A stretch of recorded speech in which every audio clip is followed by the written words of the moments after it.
YouTube. YouTube been a long time since I've posted anything, so for that, I apologize. I've been traveling quite a bit for work during the week.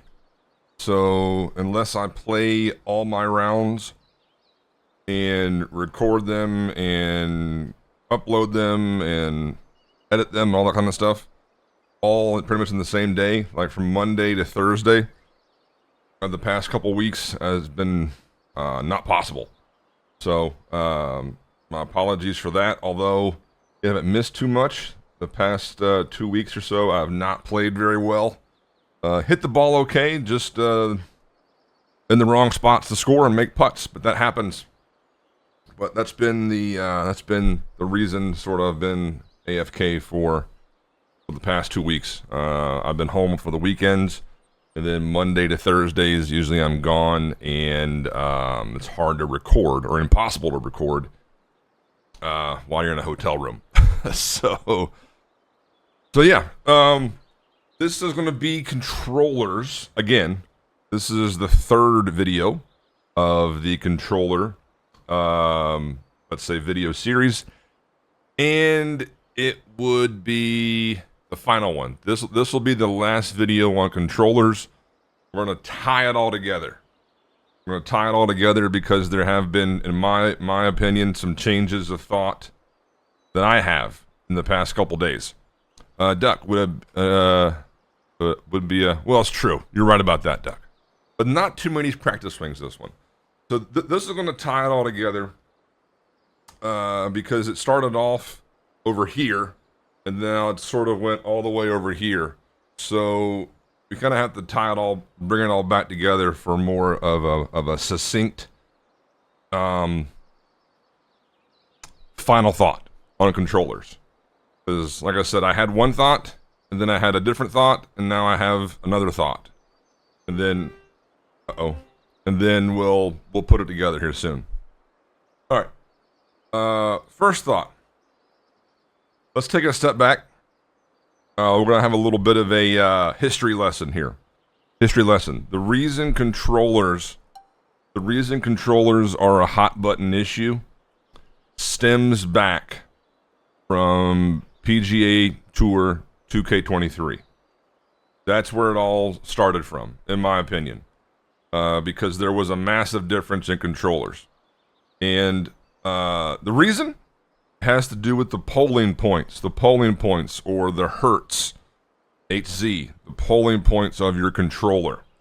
It made a huge difference on the timing in 2K23, massive. So if you weren't familiar with it, I made a little chart. See if this will work. All right, so the Xbox stock controller. Let me do this. Let me unplug this. Xbox stock controller. Okay, Xbox stock controller.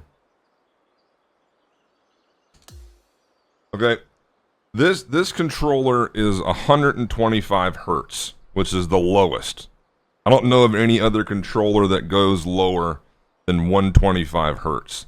So this is 125 hertz, which means it's not as responsive, or it's not as sensitive. Okay, so the way it worked in 2K23, right there. So 125 hertz, you had your timing. This is hard to do. Your timing. Let's say this is perfect. And I'm going off of this with no calibration, okay? It was straight out the box, no calibration. You only had about five points. You're perfect. What would be called a gray fast or gray slow, or very fast and very slow. That was it. So the way it worked was if you're swinging, I need a little bit more. I need a thinner one. Here we go. Let me do this. I'll use a knife. The way it worked was if your timing, let's say, was here, it would round either, or it would go either. It would go to the closer of the two marks, right? So you could be right here, let's say, and it would round to perfect. Or you could be just barely past that and it would round to a gray fast or a gray slow. So it could be a decent swing, but because there wasn't a polling point at that location, it would go to the nearest one.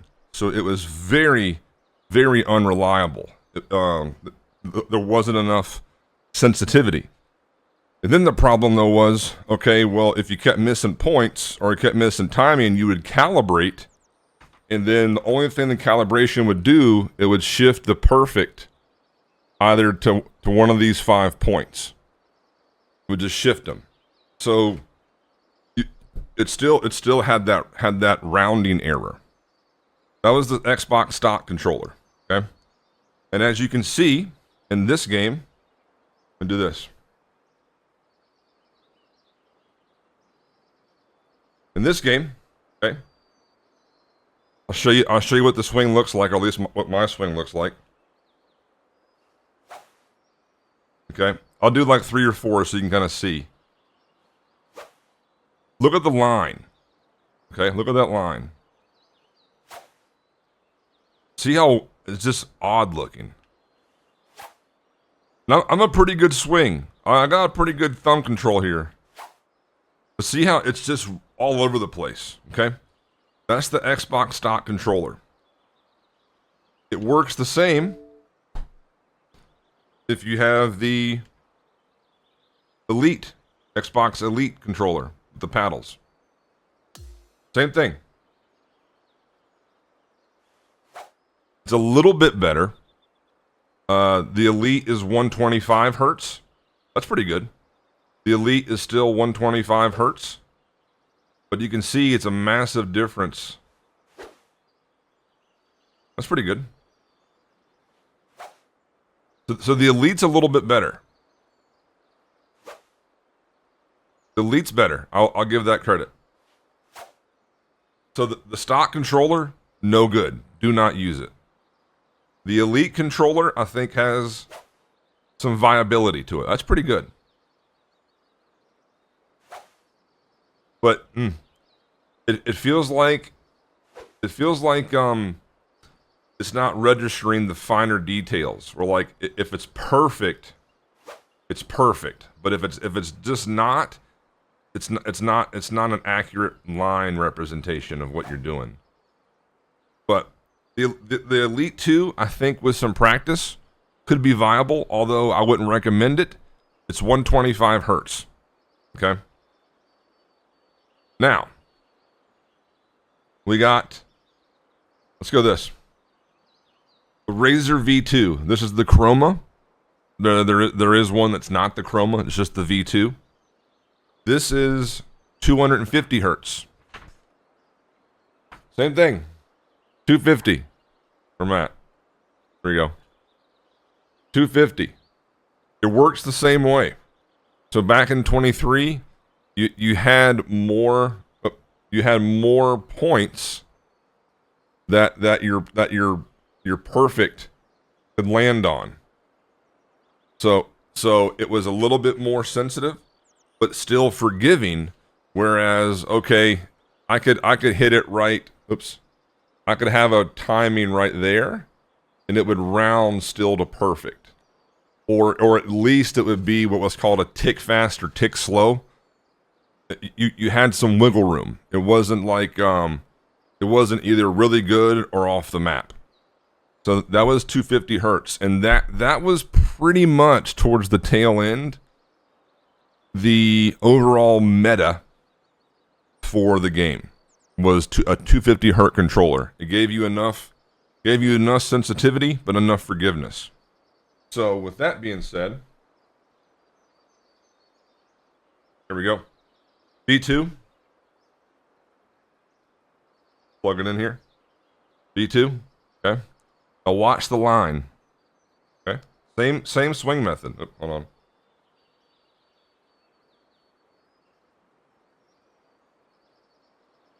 What's wrong? Hold on. Do that. And this. Oh shit, that's why. Hold on. I gotta turn off my other V2. or my Elite 2. All right, we should be good. Turn this back on. Should be good. Come on. There we go. All right, we're good. V2. Okay, now watch the line. See the difference. Okay. All right, let me get set up here. See that difference? It's a little bit. It's similar to the V2 or the Elite, but it's a little bit more consistent. Like you don't have that wild one that goes way off to the left. It's pretty consistent. But so I would say this is viable. See that? You're not going to have the wild foul balls. Okay? The foul balls that the 125 like that one. Like that one was a big one on the Elite 2. So this is the V2. I would say this is viable. Certainly viable. Good controller. 250 hertz. Okay. Now we're going to get into the one that's controversial. The G7. The G7 from GameSir, which is the one I recommend people use, especially if you're new to the game. Plug this thing in. Well, eventually. Okay, we're good. All right, the G7. So this as well. This is 250 hertz. Yeah, Meatball. I'm going to at the very end. This is 250 hertz. Okay, so just like this was in 2K23, 250. Okay, here we go. The line is even more traceable. See that? The difference of controllers in that regard is pretty big. See that? Pretty good. Pretty good. So, the difference this thing has, though, is this has... yeah, it will, Mark. It should. Yeah, it should. The difference is this has Hall effect. I don't think the V2 does. I'm pretty sure it doesn't. But this controller has Hall effect sticks. So I guess the easy way to put it is there's not like there's no real stick drift, right? It's going to stay right where it is at all times. It sort of. Humor me. It's a little bit centered. The sticks are a little bit centered, and that's a very probably rudimentary way to say it, but they're centered. Which honestly, I don't know if that's a big deal in this game. It was a big deal in 23 because you're always going vertical, and you want to kind of have it stay centered. This you're doing diagonal, so I don't know if it's that much of an advantage. What about the Scuff Reflex 500? I don't know. I haven't messed with that. I'm not sure. Will I tell us the ones banned? I don't know of many. I know there are some. I know there are some. I don't know if I have that list or not, but I know there are some that are banned 100%. So this is 250. Now, which I think if you're new to the game, this is a great one to get, especially it's $50. The Elite, where's it at? The Elite one is like what? I think I paid $200 for this or something. The Chroma V2 from Wolverine, I think was $150, something like that. But this one, this is $50. $50. Like my headset costs $300. $50. And if anybody says, "Oh, controllers are cheating," they're full of shit. Some controllers are cheating. And we'll talk about that towards the end. Some controllers are cheating, yes, with what you can do with them. But this headset's $300. If I didn't have this, I would be at a huge disadvantage if I was just using my stereo speakers over someone who has surround sound and can hear footsteps a mile away. So equipment matters. And this is $50, and it's probably one of the top 2 or 3 controllers for the game. So if you're struggling, try this. Although it's not for PlayStation 5, or it's not for PlayStation.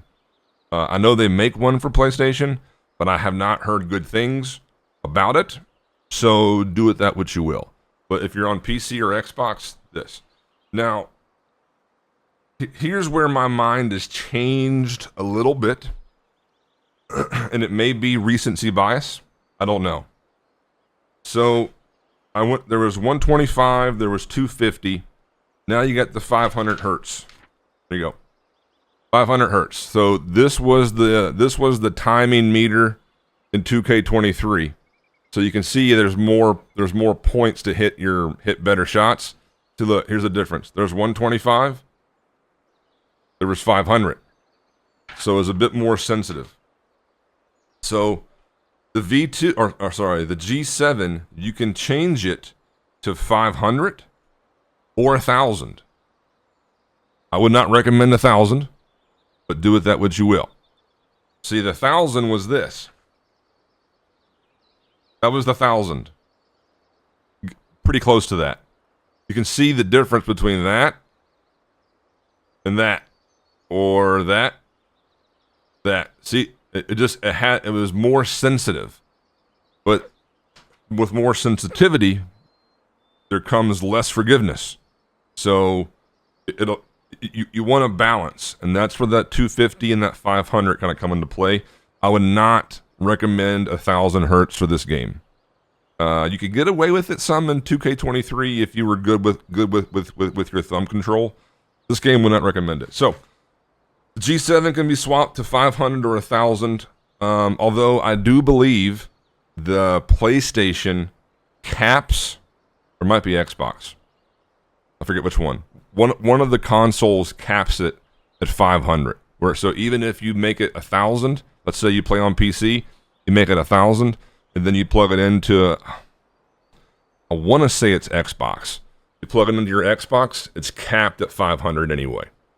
So just bear that in mind too. So my new thought is this, and I'm gonna have to do this in real time. So bear with me.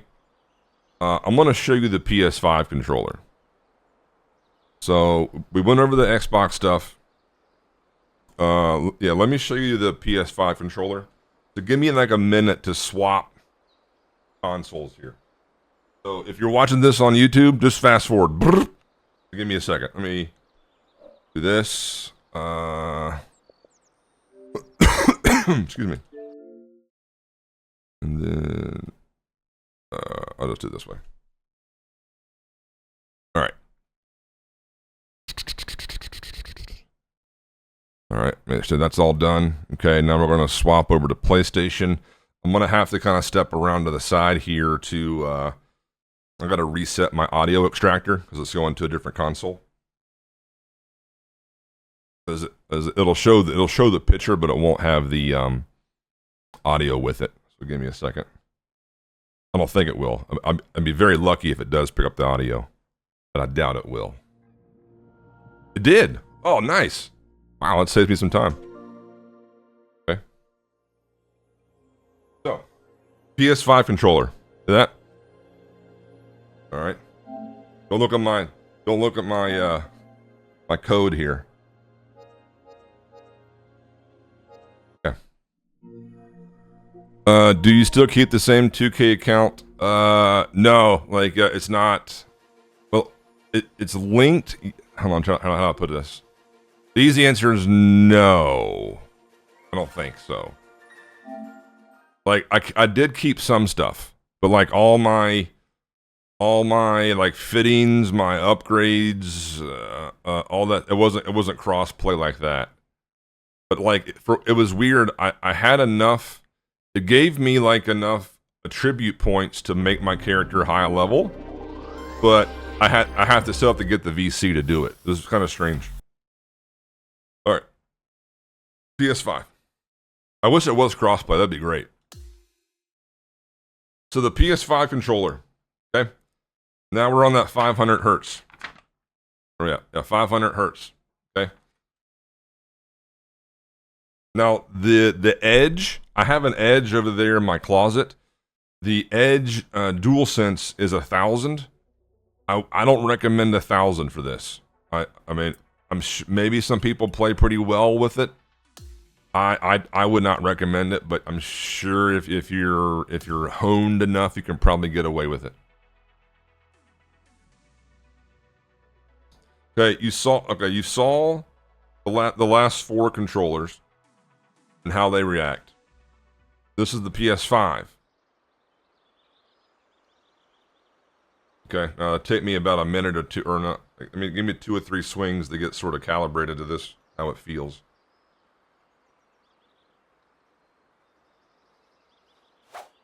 Okay. There we go. PS5. You can see the line is kind of wobbly. Sometimes the line can be wobbly, I guess. See, a lot of my lines look like that, where it goes a little bit above, then it kind of S-curves up to it. Sometimes. But I still hit the point, which is what matters. Okay. A little bit better. There's the PS5 controller. That's not bad.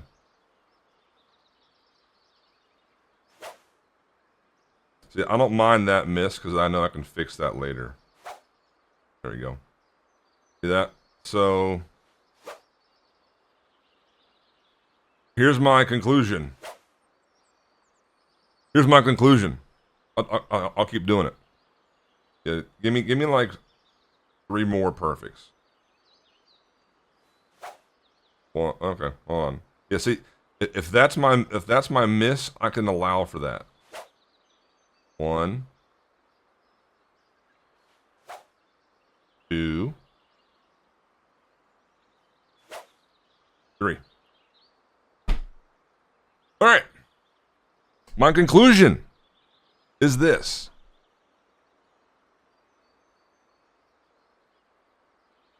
Whether you're playing the V2, the Chroma V2, the G7, or the PS5, or probably even the PS4 controller as well, there is, how do I say this? There's a difference in the controllers, but it's not performance. It's not a performance difference. It's going to be how comfortable it is, how it fits like in your hand and your grip, that kind of stuff.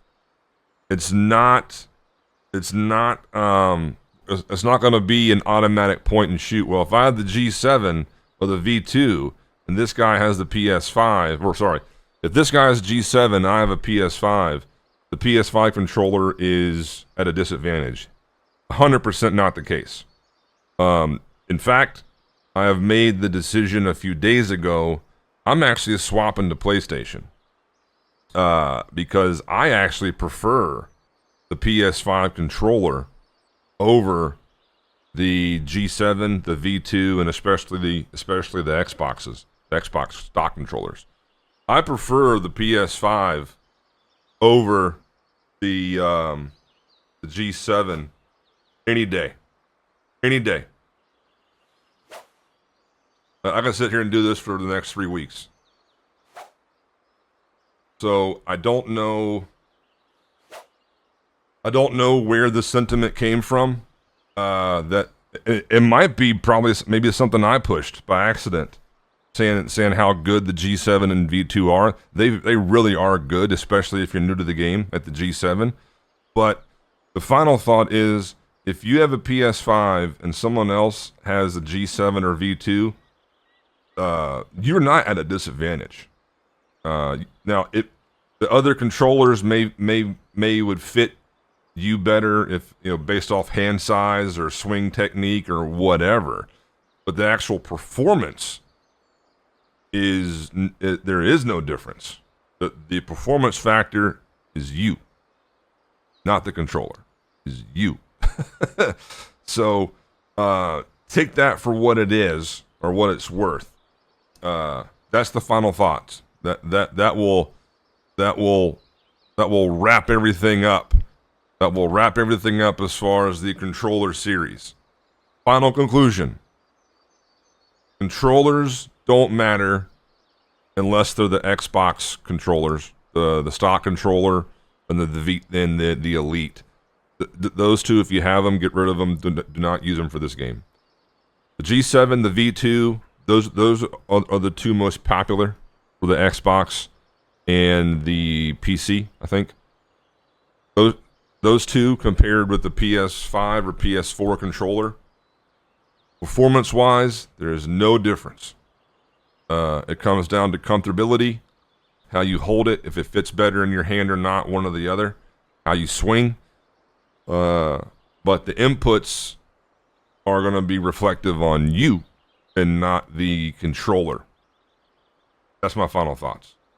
So take that for what it is. Take it for what it's worth. Revn Live will be on PlayStation for the remainder of this game. Just because I like the controller, I like it better than the G7 and the V2. So, till next time. Bye-bye.